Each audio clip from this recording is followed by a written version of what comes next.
Journal de l'Euro. Comme chaque week-end sur Europe 1, le journal de l'Euro jusqu'au début de la compétition le 10 juin prochain. Et ce soir, c'est avec Julien Froment. Bonsoir Julien. Bonsoir Lionel. Le sommaire de ce journal de l'Euro, les Bleus, la Suède, les Brèves bien sûr. On commence avec l'équipe de France et cette nouvelle affaire dont se seraient bien passés les Bleus, c'est Mamadou Sakho qui est visé aujourd'hui. Ouais, exactement, une enquête a été ouverte par l'UEFA à l'encontre du défenseur de Liverpool pour une possible infraction au code antidopage. L'ancien joueur du PSG aurait consommé un brûleur de graisse détecté lors du 8e de finale retour de la Ligue Europa contre Manchester United. Il a été suspendu provisoirement par le club anglais qui a publié dans l'après-midi un communiqué et il ne fait pour l'heure l'objet d'aucune suspension, Lionel, mais il a été écarté du groupe durant le temps de l'enquête. Alors en revanche, il y a un Français en Angleterre qui réussit particulièrement bien, c'est Dimitri Payet qui a été nommé cette semaine dans l'équipe type de la Première Ligue. Ouais, 9 buts, 9 passes décisives et des gestes de grande classe font de lui une des attractions cette année du championnat anglais. Le milieu de terrain a confirmé d'ailleurs son état de grâce au micro de Salim Bangali. C'est dans la lignée de ce que j'ai fait la saison dernière avec l'OM, avec peut-être un peu plus de vues parce que maintenant c'est la Première Ligue. Donc, mais voilà, c'est vrai, je l'ai dit, j'ai arrivé à faire en sélection ce que je fais ici avec mon club. Donc je l'ai dit, je suis dans la meilleure période de ma carrière. Je savoure et je travaille pour que cette période dure le plus longtemps possible. C'est compliqué de penser à l'après-saison, à l'Euro, même si bien sûr c'est dans un coin de la tête, mais il y a tellement de choses importantes en cette fin de saison pour le classement final qu'on se concentre sur le quotidien, le club. Comme chaque semaine dans le journal de l'Euro, on part à la découverte d'une sélection. La Suède de Zlatan Ibrahimovic cette semaine. La Suède qui a arraché sa qualification pour l'Euro in extremis face au Danemark en barrage. Grâce notamment toujours à un homme. Eh bien, c'est bien sûr lui, vous l'avez dit, c'est Zlatan Ibrahimovic, auteur d'un doublé lors du match retour. J'ai pu rencontrer le sélectionneur national Erik Hamrén il y a quelques semaines de cela et on a évoqué avec lui bien sûr le cas Ibrahimovic. Bien sûr que sa motivation est énorme. L'un des meilleurs aspects de Zlatan, c'est son attitude. À chaque match, il veut être le meilleur, il veut être le vainqueur. Et ce sera le cas cet été. Oui, il est très important, c'est le capitaine de toute l'équipe, mais plus particulièrement pour les jeunes. Il a beaucoup à leur apprendre. Par exemple, comment se comporter pendant et après l'entraînement. Il parle beaucoup aux jeunes joueurs et pour moi, il fait vraiment du bon boulot avec les gamins et vous pouvez voir qu'ils sont à l'écoute. Et pour parler de la Suède, Johanna Franden, journaliste au quotidien suédois Aftonbladet est avec nous. Bonsoir Johanna. Bonsoir. Alors, comment vit-on en Suède cette fin de règne de Zlatan Ibrahimovic ?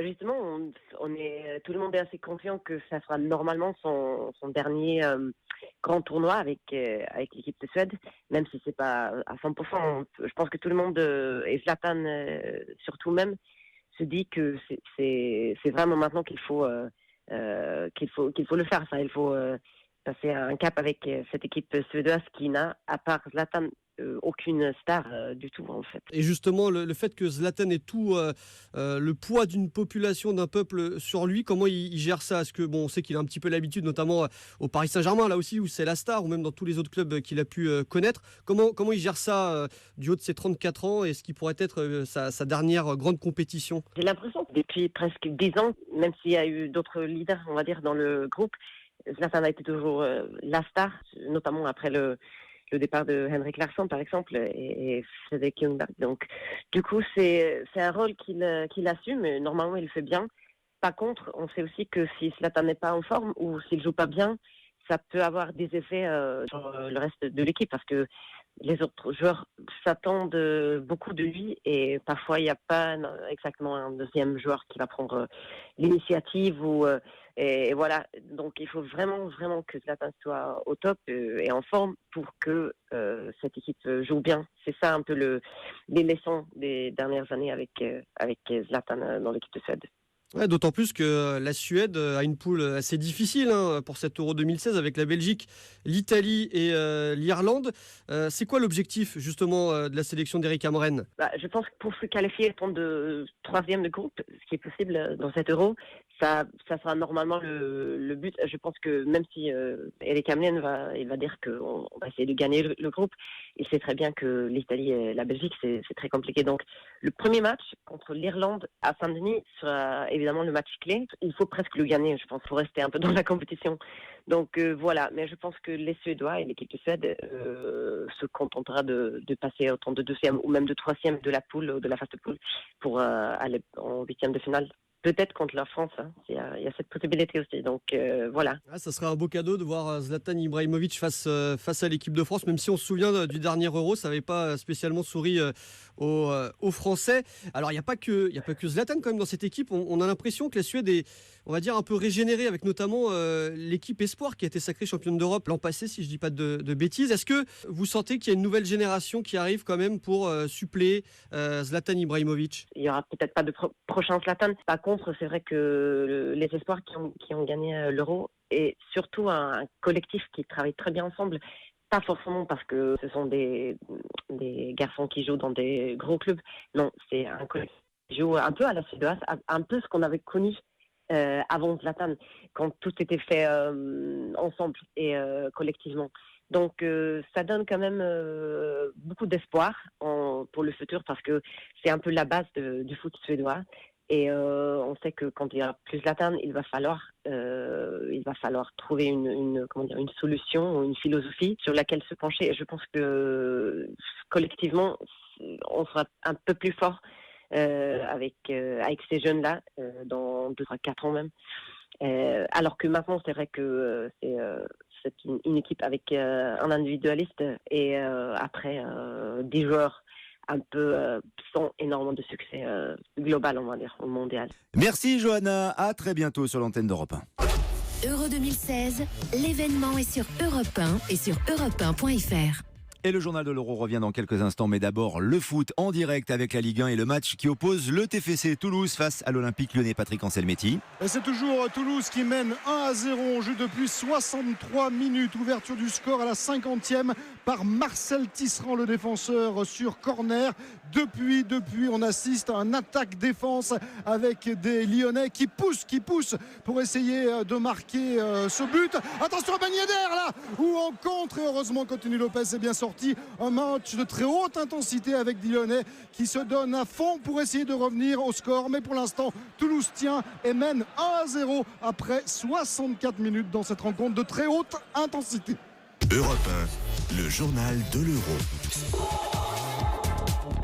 Dans le reste de l'actualité de l'Euro 2016, Julien, l'île de Ré va pousser les murs pour la sélection espagnole. Oui, l'équipe de Vicente Del Bosque a choisi la ville de Saint-Martin-de-Ré pour y installer son camp de base. Andrés Iniesta et consorts s'entraîneront sur le petit stade municipal et la mairie a décidé pour l'occasion d'augmenter la capacité de l'enceinte. Elle passera de 500 à 800 places grâce à l'ajout d'une tribune démontable.